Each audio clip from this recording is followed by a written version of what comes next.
Since nakagawa na tayo ng ating first book, we are now ready to publish our book on Amazon KDP. Welcome to day 6 of my 7-day Amazon KDP series. Yesterday, we have just created our first Amazon KDP book. Now, it's time to publish it on Amazon KDP. So, kailangan mo munang mag-register dito sa Amazon KDP.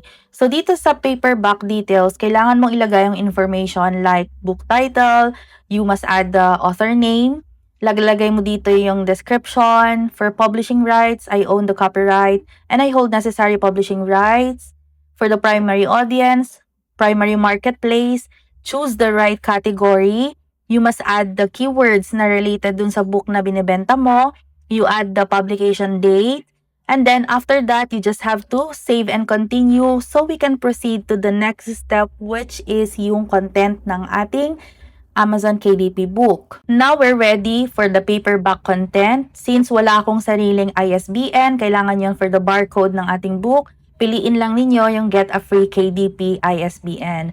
For the print option, we're going to choose black and white interior with white paper since it's a notebook. And then yung trim size, piliin natin kung ano yung ginawa natin dun sa book vault nung nakaraan, which is 6 by 9 inches. Let's choose with bleed. And then yung cover finish is matte. For the manuscript, if you remember, meron tayong na-download na cover and interior pages.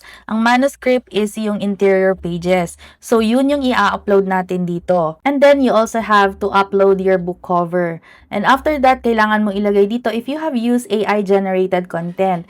Dun sa notebook na ginawa natin, we have just used an AI-generated content which is yung ating book cover. So, we're going to choose yung image and then piliin lang ninyo dito yung proper option. And after that, bago ninyo i-publish, you have to launch previewer para makita natin kung may mali ba dun sa ginawa natin na notebook. So, ang ginagawa natin dito is we're already doing a quality check kung tama ba yung margins or yung design ba nasa loob ng safe space dito sa Amazon KDP. And then, tignan din natin yung interior pages. Ito yung laman ng interior pages. Saktong-sakto siya. Ginawa natin to sa Book Vault. And saktong-sakto lang yung formatting guidelines from Book Vault dito sa Amazon KDP. Once okay na yan, you just have to click approve para mapunta na tayo sa last step, which is yung rights and pricing. So dito, you just have to put all the other information. Since ang ating primary marketplace ay Amazon.com, hindi muna ako magbebenta sa other marketplaces. So, I'm going to price it. Let's say, I'm going to price it for $12. So, makikita na ninyo dito yung royalty mo, which would be $4.90. Ibig sabihin, $4.90 ang royalty mo every time you make a sale for this specific product. After that, i-click mo lang yung publish your paperback book.